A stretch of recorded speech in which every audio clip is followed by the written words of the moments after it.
안녕하세요. 분석왕 김프로TV의 김프로입니다. 오늘은 현재 발매 중인 승부식 75회차 해외 축구 MLS 5경기 분석으로 준비해 보았습니다. 영상 보시기 직전에 좋아요, 구독 한 번씩 눌러주시길 바랍니다.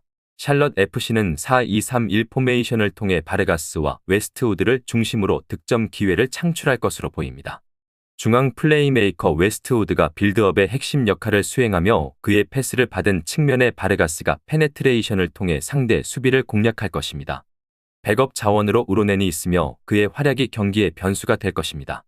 우로넨은 후반 교체 출전 시마다 쏠쏠한 활약을 보여주고 있어 샬럿의 교체 전략에서 큰 역할을 할 것으로 보입니다. 올랜도 시티는 4-4-2 포메이션으로 경기에 나설 예정이며 무리엘과 로데이로를 중심으로 공격을 전개할 계획입니다.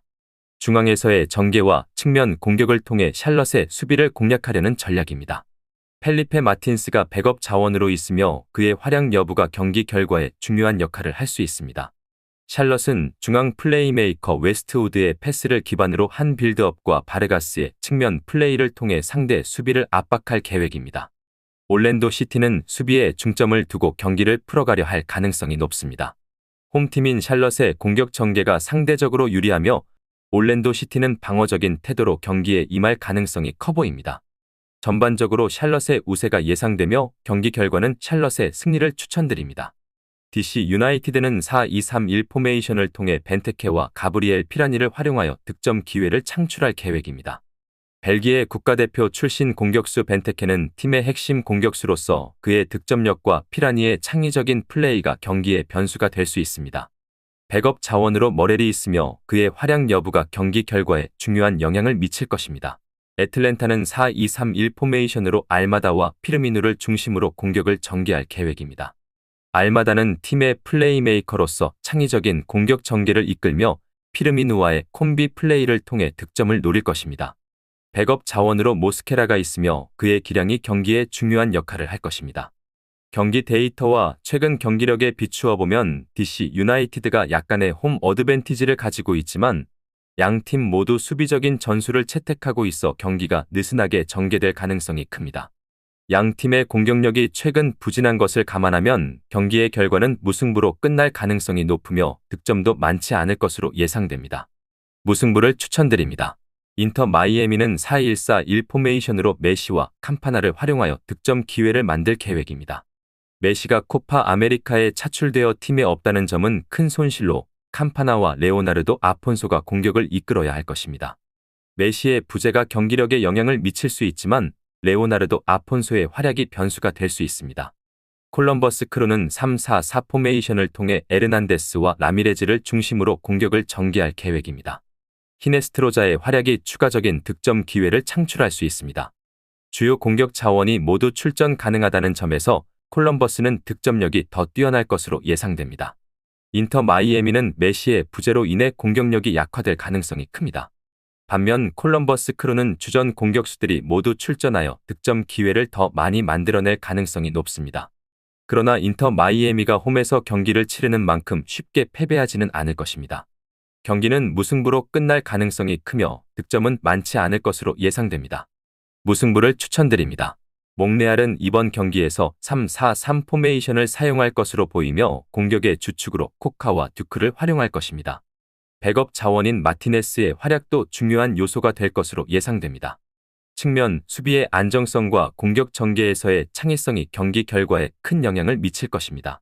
뉴욕 레드불스는 4-4-2 포메이션으로 경기를 진행할 예정이며 카르모나와 모건을 중심으로 공격을 전개해 득점을 노릴 것으로 보입니다. 백업 자원으로 미첼이 있으며 그의 기량이 경기의 흐름에 중요한 역할을 할 수 있습니다. 측면에서 풀백과 윙포워드를 통한 공격 전개가 득점 기회를 만들 것으로 보입니다. 데이터를 보면 뉴욕 레드불스가 홈에서 높은 승률을 자랑하며 포메이션 차이에서도 유리한 점을 보입니다. 몬트리올은 3백을 사용하여 양쪽 측면에 윙백을 배치하지만 뉴욕 레드불스는 포백 기반의 포메이션으로 측면에 풀백과 윙포워드를 배치하여 수적 우위를 확보합니다. 이로 인해 다양한 득점 기회를 만들어낼 수 있으며 슈퍼서브 미첼을 보유한 뉴욕 레드불스의 교체 전략도 강점이 됩니다. 이번 경기는 뉴욕 레드불스가 우세할 가능성이 높으며 뉴욕 레드불스의 승을 추천드립니다. 토론토는 동부 리그에서 7위에 있으며 승리 3경기, 무승부 1경기, 패배 1경기의 전적을 보유하고 있습니다. 베르나르데스키가 복귀한다면 그들의 공세적인 특성이 다시 부활할 것으로 기대됩니다.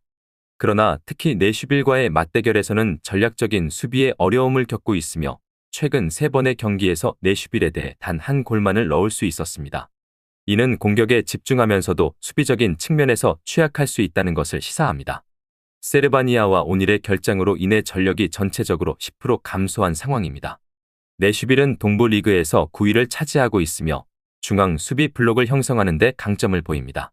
때로는 많은 슈팅을 허용하더라도 수비 라인을 높이고 경기를 진행하는 경향이 있으며 이로 인해 박스 내에서의 강력한 수비 능력을 자랑합니다.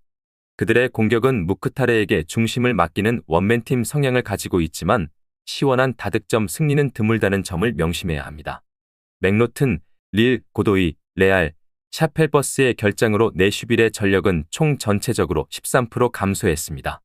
배팅 데이터에 따르면 토론토는 기대 득점에서 1골을 기록하고 있으며 내슈빌은 0.73골을 기록하고 있습니다. 양 팀의 득점 가능성은 57%로 나타나며 합산 기대 득점은 3.07골입니다. 이전 전적에서 양 팀이 모두 득점한 경우는 67%입니다.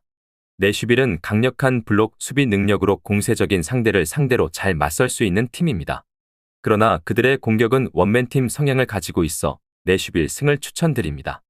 오늘 준비한 승부식 75회차 코라이컵 국내 축구 6경기 경기 분석은 여기까지입니다.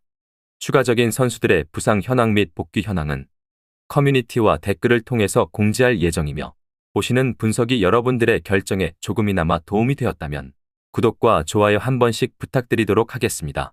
또한 추가적인 경기 정보와 예상 라인업을 토대로 한 분석이 필요하신 분들께서는 꼭 하단의 고정 댓글을 클릭하셔서 분석자료 공유방에 오셔서 필요한 정보와 조합을 받아가셨으면 좋겠다는 말씀 전하면서 오늘의 분석은 여기서 마쳐보도록 하겠습니다. 시청해주셔서 감사합니다.